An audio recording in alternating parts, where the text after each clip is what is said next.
Hello and welcome to my channel.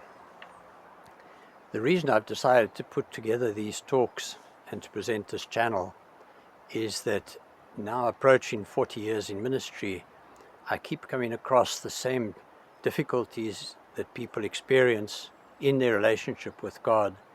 And unfortunately, these difficulties are based on a misconception.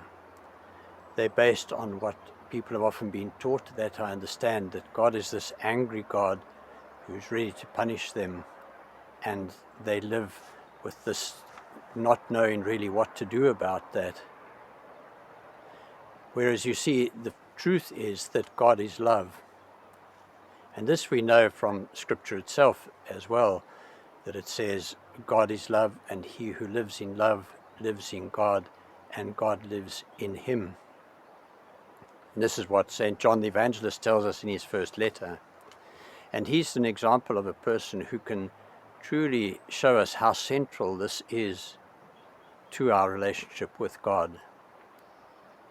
We know that St. John was only about 13 years old when he first met Jesus, and he was one of the first two apostles, as we know, to meet him.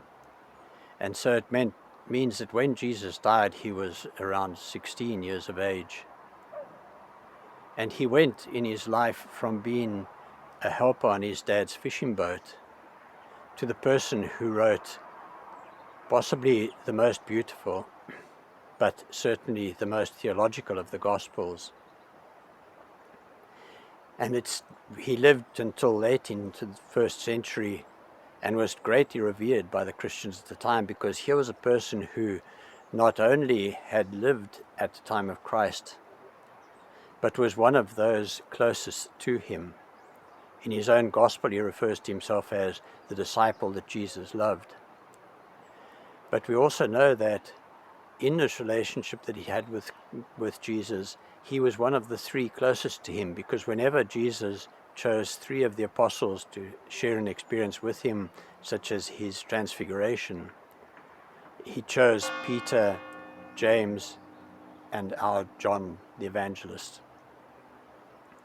And as I said, he lived way into the first century, way towards the end of the first century, and he was eventually carried into meetings, being no longer able to walk when he was old, because the people revered him so. And after all he'd lived through, all he'd experienced, all he'd written, all he'd learnt, he would say to them, just love one another, just love one another. And so to him, this is the core of the message, and I firmly believe that he's absolutely right. It is the absolute core of this message. You see, your relationship with God is something that only you can develop. Neither I nor anyone else can tell you what that relationship should be like exactly. What I can do is in line with where it's said that the true teacher is one who tells you where to look but not to see, is that I can give you some pointers that can hopefully help you to find your way. The seeing and the developing your relationship with God is up to you. The reason I say that I cannot tell you how to relate to God, and nor can anyone else, is that would be very like one sibling in a family telling all the other siblings that they have to relate to their parents exactly the way that person themselves do. You see, that doesn't work for everyone, and any people who have more than one child will tell you that they relate to each child differently, and yet don't love one child more than another. And so my hope for you in this series of talks is that I can provide you with means to move forward in your relationship with God, and to discover that God really does love you, and that this will bring you great joy in your life, because that is what God intends for you. And may God bless you. Thank you.